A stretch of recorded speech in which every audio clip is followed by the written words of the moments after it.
So last week on the program, we had a major announcement. Yes, it's tough. You retired from the NBA. From the NBA as a player.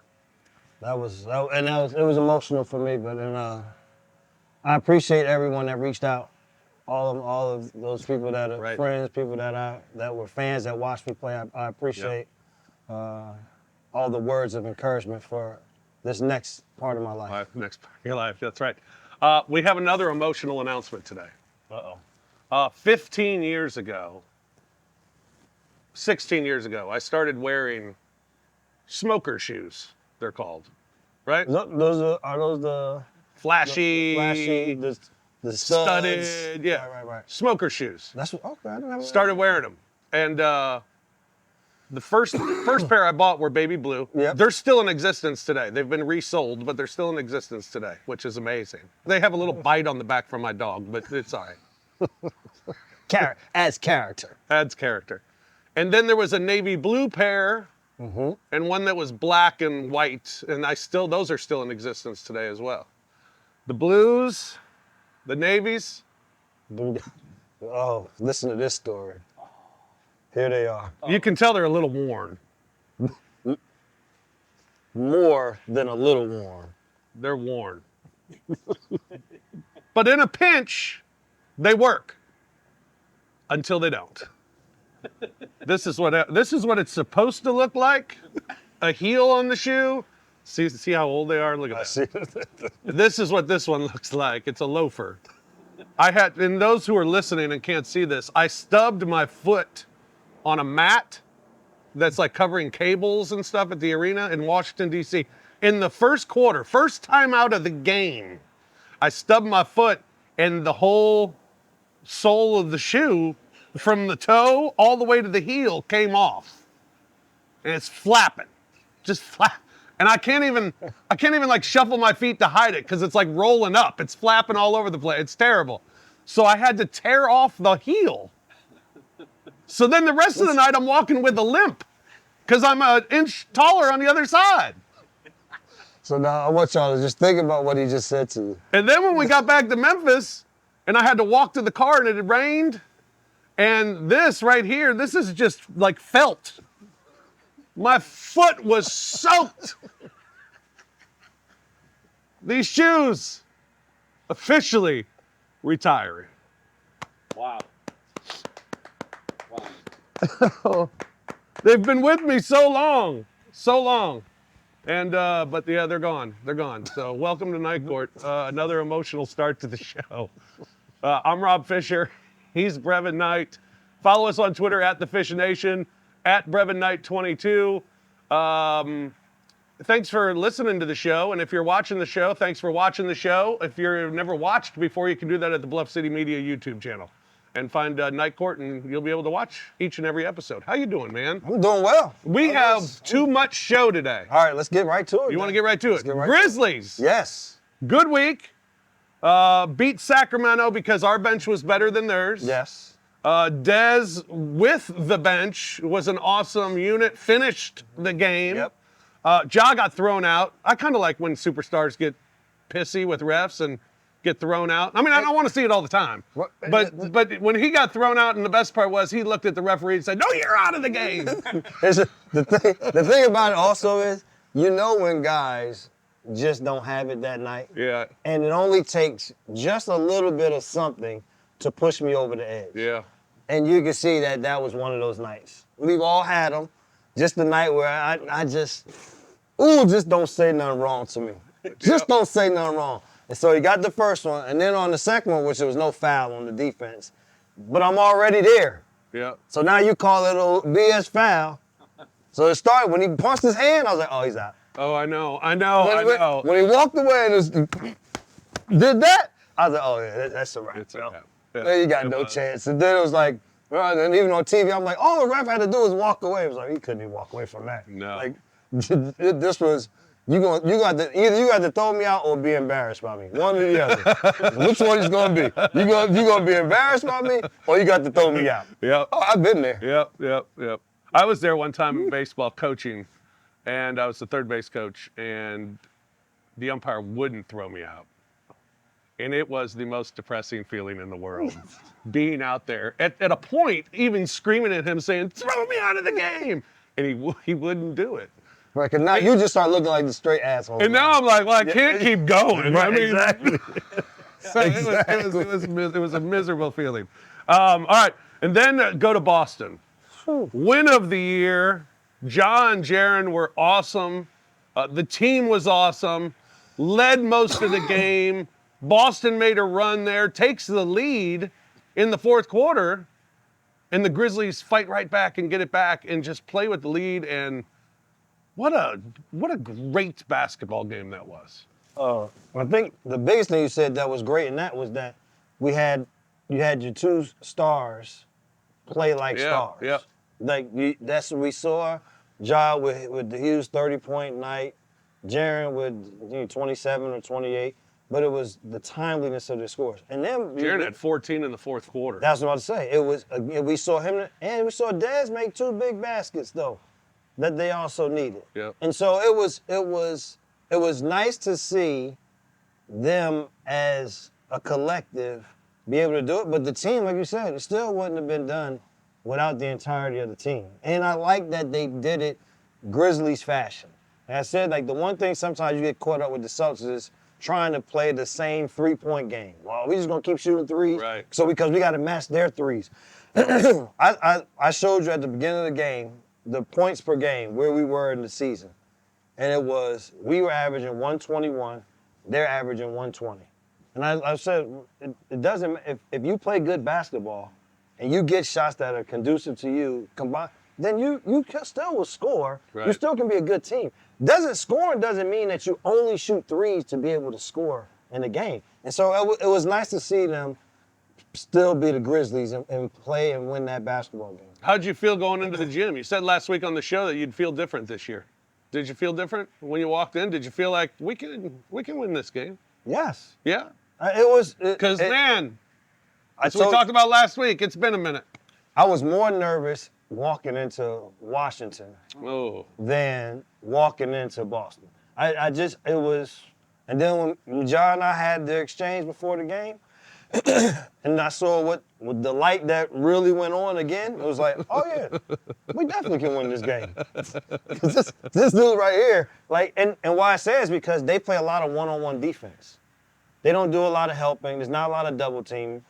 And they do a lot of switching that creates a lot of mismatches. Right. So and I felt like we have enough guys that can take advantage of mismatches to be able to score with them. Right. It was just a matter of our 3-point defense, when we contest enough, and they did. We did. That was fun. That walk-off was fun. When he, first thing he said, he's like, where's Brev? Like, right there. that was good, man. I think it was just, it was, I guess you have to be around, bro, to lose all the time there. Oh. And that's literally what we were on. We were on to lose all the time. Over a decade.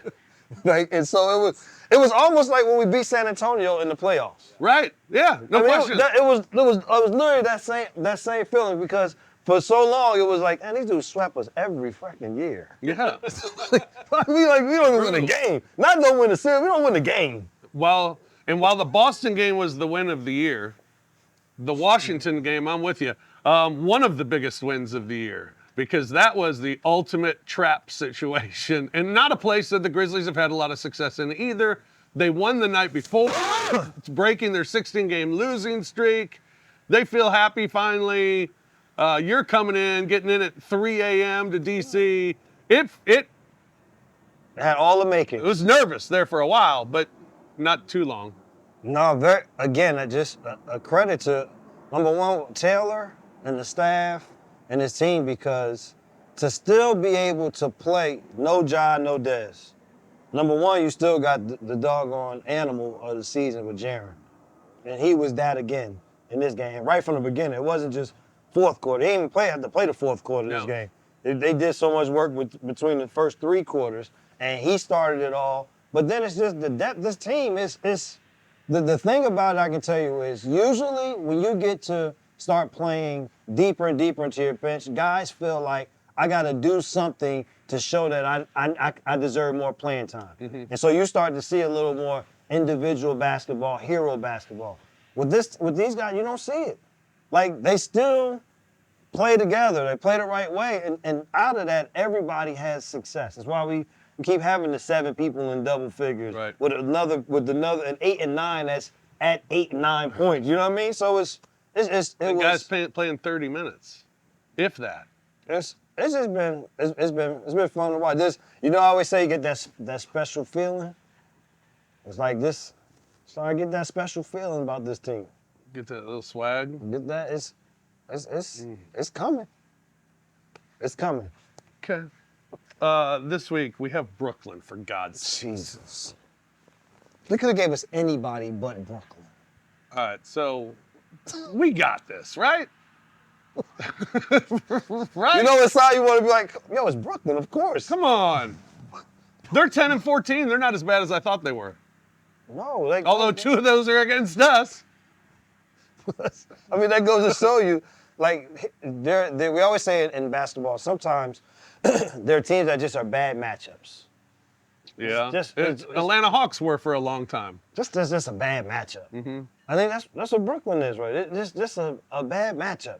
But I think where this team, and especially with the way that they're playing at home right now. Right. And you would expect Which is great. Yeah, you would expect for it to be a Friday night game. So you expect for the building to be a buzz. Everybody should be playing of the guys who are in the rotation. Not saying anything about Zach or the guys that are playing. And so I see us winning the game, but I see it as being another game where we got to have the same mentality that they had when they went into Boston. Mm-hmm. That this team is not just capable, will beat us. Has. You don't have to look back too far to say how they beat it. You gotta. It's the same way that they've made guys focal points on the other team and have been doing a good job. They gotta do the same thing with Schroeder. Like, he has to be a focal point of the defense because I think he's shown in enough games and whatever uniform he's worn that he hurts his team. He's a Grizz killer. Starting guard. Dennis Schroeder. No doubt. So that one's big. And then another big one in Los Angeles against the Lakers. And great. The Lakers, all they're hearing right now is how bad they are. I think that game is going to be more than skill. I think the emotional side. Like if the Grizzlies can handle the emotions of the game, they're the better team. Yes, Anthony Davis can get numbers, but I always say, we say like Kevin Love, another one of those guys, he's gonna get numbers, but a lot of times you look up, it's like, but did it result in a win? Right. Or did he just have another nice stat line? Hold on, gotta take my glove off. So these are the stages. Remember we talked about how cold can it get before we have to start using the indoor studio. Gloves, I think this is the stage before we have to say it's time to go indoors. Like once we got to put jackets on top of all of this stuff to be out here, plus the gloves and the hat, the next time we'll be inside. But I think we're still at we're one notch. We moved one notch up. Close. We were close. Yeah, you're golfing today. Is your bag in the picture, by the way? It might be. Is that the new Stanford bag? No, that's not the new. No, that's so when I walk, I need the bigger, heavier bag. Okay. So for the cart. Okay. Yeah. But yeah, it's ready. Okay. All right, a couple of other things. Lakers reportedly aren't taking J.J. Redick seriously as a coach. Some players are calling him J.J. Reddit. That's according to sources. Your sources? No. Okay. Sources. My source is Twitter, so it's true. I wouldn't. I mean, listen. It's going to take time for him to show what he's capable of doing, to get off of the aura of it's because you and LeBron were cool that you're able to be in this situation. That will always be there, but this is them having to figure. They didn't really do much with the roster that they had, and they still are missing some guys from playing, so they're still figuring things out. But I think when you continue to have to rely on LeBron James to be Superman for the majority of the games to give you a chance to win, It's going to put yourself in a tough position.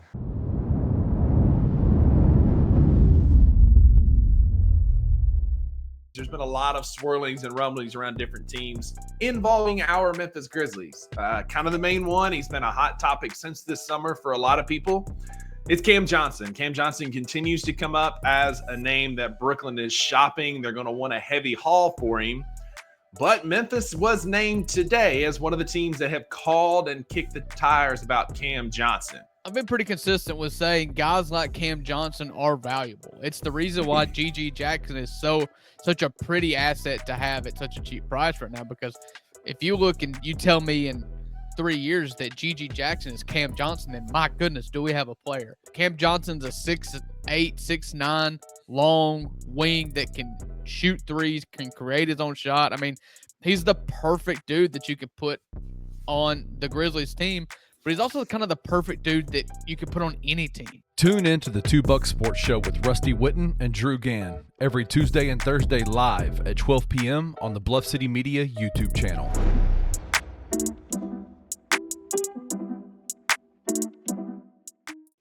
Nate, are you alive? Nate.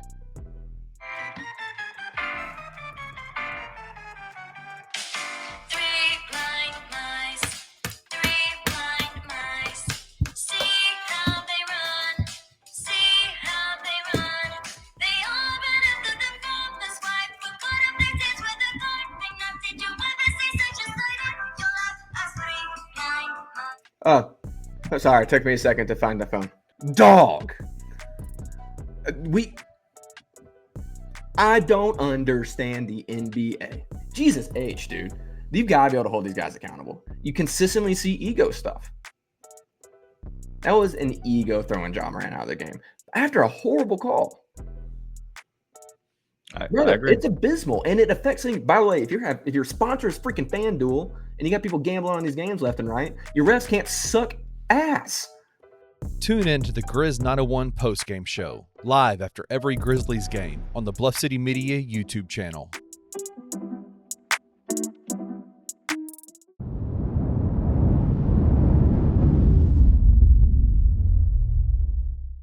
According to Wendy, Golden State is targeting, he said, Jimmy Butler and LeBron James. I heard that. What? I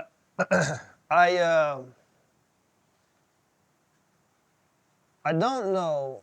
I like what Jimmy Butler does. I don't know how. I don't get the feeling like he's a team change. Like that's the one piece that you bring in, depending on what you have to give up in order for him to come there. Right.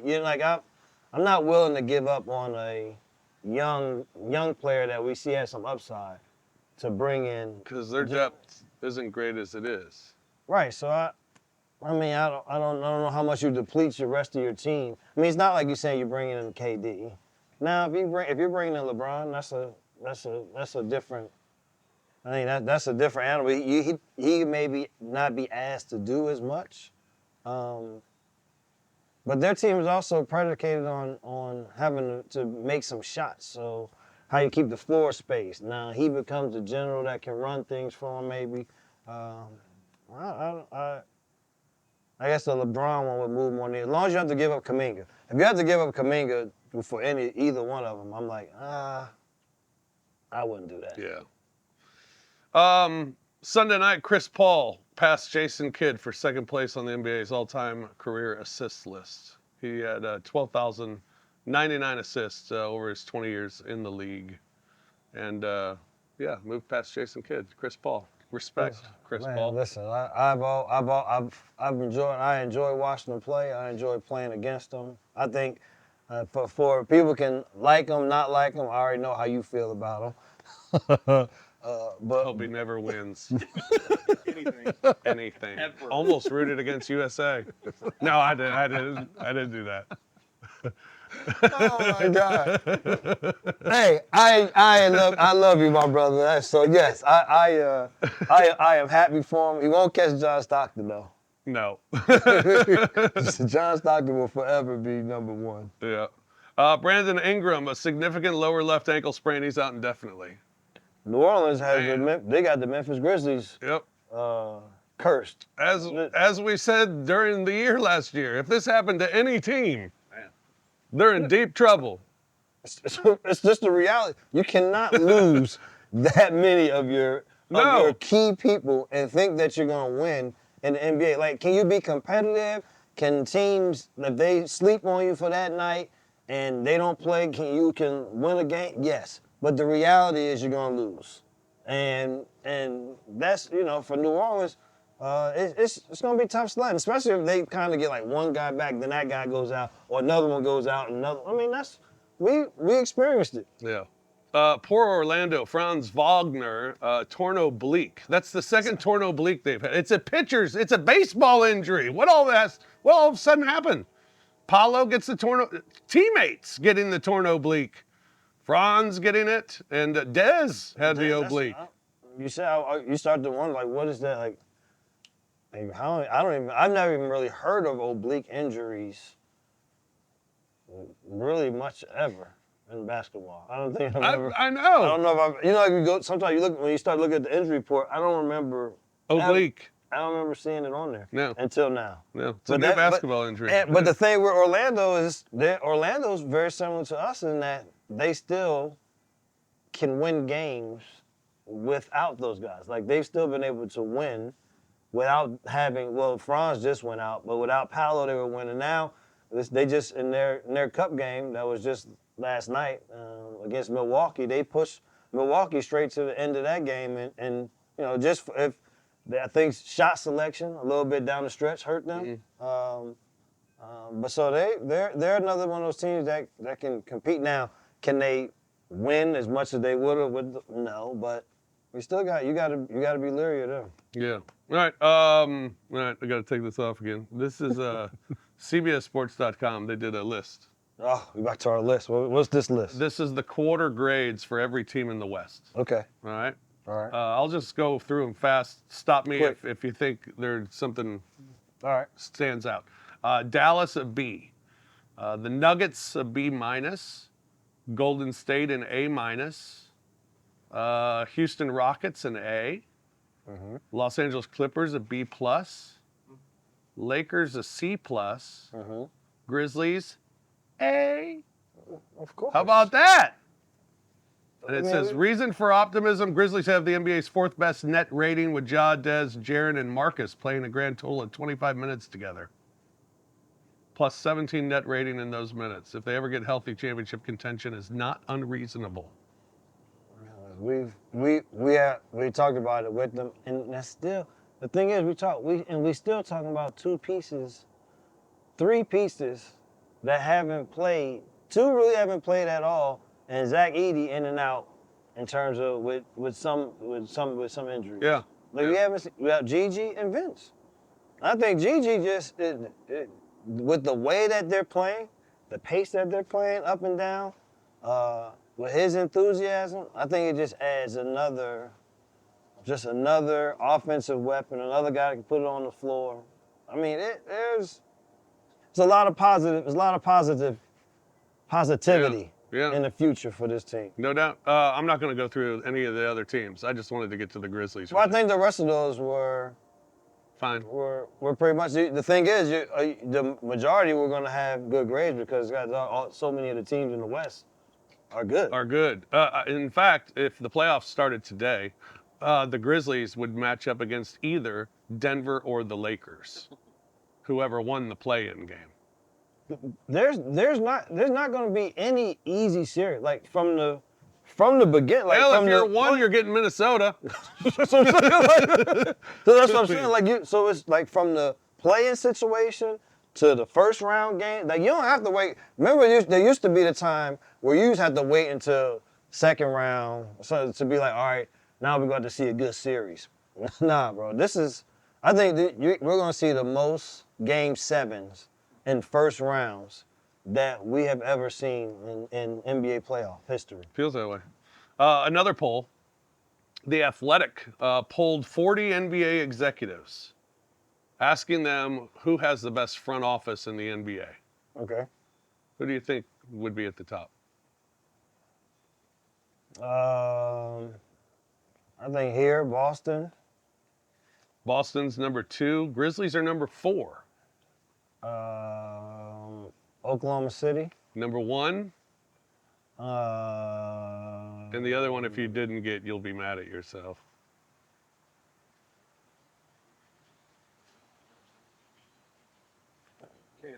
It's about the culture. Miami. Yeah. It didn't take much to come up with that. That's all you had to say. They had worn that word out. Yeah. So how about that? Grizz getting some love by NBA executives as well. When you think about it, the majority of our guys are guys that they're drafted. Yeah. It's not a big influx of trades. No. So that it's and I mean by trades, I know it may be someone was drafted somewhere else and it was a draft day trade. Like we've had those with our guys. Guys we acquired on draft night. Exactly. That still came to us first. Yeah. First time they played an NBA game, they were with us. Yeah. That's still the majority of this team. I'm trying to think. Marcus is a trade. I mean, and then like Huff is a pickup, just a free agent pickup. Yeah, Scotty. Scotty was a, but I mean, the main core. Yes. Most importantly, even at the outside core. Santi, yeah, exactly. Yeah. Santi, Jake, Vince, Gigi, Zach, Edie, who we have forgotten about because the team's playing so well. But he's going to be back soon. All right, college basketball. Tigers lost to Arkansas State by 15 at home after they got ranked number 16 in the country. First of all, what was the worst loss you had in college basketball? Do you remember? Well, we lost to BYU in the first round of the NIT my freshman year. I still regret. I regret not taking it serious because we thought it should have been the NCAA. Oh. And we went to the game. I think it was BYU. And we just didn't play. We didn't play well. We didn't play. It was just kind of like, whatever. So in the NBA, when you have a game like that, we always joke about it, but the best thing is you got a game the next day. Exactly. In college, you get to stew on it for a little bit. Yeah. How do you move past it? Well, I guess your season was over, so. That's right. We did move past it. I'm still talking about it. So I think that answers your question. Right there. I had a million games in the NBA that I could have talked about, but I still went back to freshman year in college. Not even so. Yeah, no, you just. I think a lot of you get back in the gym. You can't change it. You try to now not repeat it again. But no, it for those, some people can move on. That's why I told you why I enjoy doing what we do now, being on the TV side, because as much as we get into the game, at the end of the game, we can just take everything off, and I say, well, there's nothing that I can do to change any outcome. Only thing I do is react to what they do. Yeah. That's all we do. And so that part for me is what I need, because if I was in the other way, I would be too wrapped up in, because I would feel like I'm in it, but I'm still not all the way in it because I can't dribble it, I can't pass it, I can't try to take. I can't. I'm close, but I'm really not. So I'm doing exactly what I need to be doing. Tigers dropped 12 spots in the rankings from 16 to outside the top 25, finished in 28. But you notice sometimes these losses are. Like when you think that your shit don't stink. sometimes you know, like we just went and did all, like nobody thought, bro, like how do we now we in. It's like sometimes you need something to be like, hey, remember what got you there now. Yeah. Don't forget what took you from nobody talking about you. You thinking it's a collection of all new guys. How long new coaching staff just came in. All of these knocks on what it wasn't. Penny can't do this. But then now we going to win. But just remember that the same work ethic. Because that same thing's got to stay there. Yeah. NFL, my favorite note of the weekend was there was a plane at your former team, the Giants. Yeah. There was a plane at the Giants game flying overhead with a sign that said, "Mr. Mara, fix this dumpster fire." I saw that. That was the only thing I saw of the game, too. That was great. I can't watch it. Yeah. The Chiefs are playing with fire, but they keep winning, which is unbelievable. But each week they win by 2, 3, and they did it again. You know, it's the same thing I say about stats. You can make numbers, you can make themes to go the way you want to. So we can sit here and argue it and say, well, on one hand, it's giving them the experience to be able to win in these games. They've been in a lot of these tight games. Yeah. So when they get to those moments, they'll be ready. Sure. But the flip side is like, they can't just keep living on You're the edge gonna lose like one this. of them. Eventually somebody's gonna be able to make enough plays to be able to be up enough and slow you down. Like they gotta figure out a way. So it's like it's kind of however you want to take it. The way I take it is, they just know how to win. Yeah. Like however, whenever. This year, we can't run away and win games the way we did before. Now defense is good, offense struggling. Well, we still win games. Yeah. The playoff is set in college football. Bama's out. You know, I was like, good. Are you outraged? Do you think they got it right? Do you not care? Number one, I probably higher on the list is I don't care.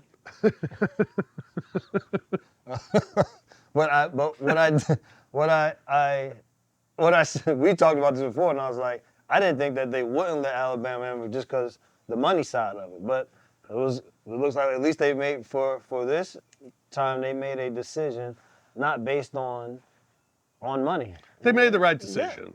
Yeah, so that's why. So I'm like, so then yes, I'm happy to see SMU get a chance. And my feeling is too, it's just like it is for the NCAA basketball tournament.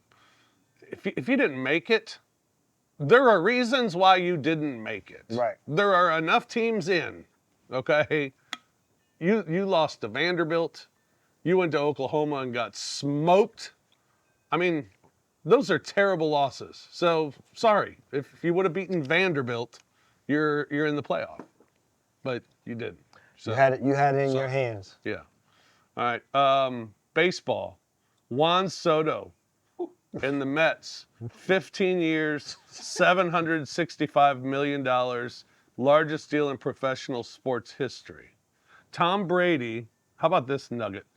Tom Brady and LeBron James can... Oh, the timer. Man. Okay, here we go. I'll say it again. Okay, turn off. There we go. So Juan Soto's 15-year deal, $765 million. LeBron James and Tom Brady's combined career salary earnings are $761 million. That's amazing. Bro, listen. Baseball is stupid. That's what I tell you. I always tell you, like, I don't want to hear a word about the amount of money that NBA players make. I don't want to hear it. I don't want to. This dude signed a $765 million deal, bro. God, who's going to be the first billion-dollar athlete? 765, yo. Shohei's contract's so long that he won't sign $1 billion. How old is he? Who? Juan Soto. Like 15 years, how old will he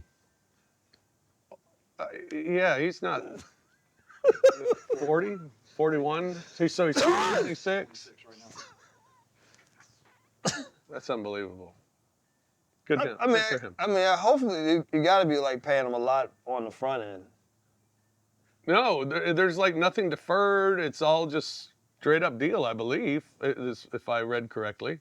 So you gonna be paying him the same amount at 40, yo? You paying him right now, yo? Mm-hmm. They stuck with that one, man. How about that deal? How much money is it? What's their guy? Cohen? What's the owner's name? The Mets owner? How much money does he have? See, that's what I always like to look at. Stupid money. Like when people start to look at the player, and the player, and I look at like, how much money is that owner making, yo? And how much is that team worth? Jeez. Okay, so last week I was telling you on television I was watching that Jackal show on Netflix. Well, it's actually the day of the Jackal. It's on Peacock. Yes. So, I'm watching it. I'm watching it. I'm up to like episode 3. I'm past you. Are you past me now? I'm on episode 6. 6? Well, I'll just say this. By episode 3, and it's not spoiling anything, But by episode 3, you're asking yourself, oh my God, is he going to have to assassinate his family? Yes. By episode 3! Yes. Yes. What are they doing? Stop snooping! Don't He's tell an too much. assassin! Don't tell too much. Okay. But it is. But it's a good show. It is good. All right. Toasts? I got a couple. You got a couple. Yeah. I never have toast. I One. live a solitary life. Well, you'll do this one. To Mark Leishman. We met Mark Leishman in Washington, D.C., the live golfer, Mark Leishman. Yeah, toast to him. He was a very pleasant person. And his family was very lovely. Yeah. It was cool to meet him. And we get to go and play golf over his club sometimes. Yeah, that's what we heck do. Yeah.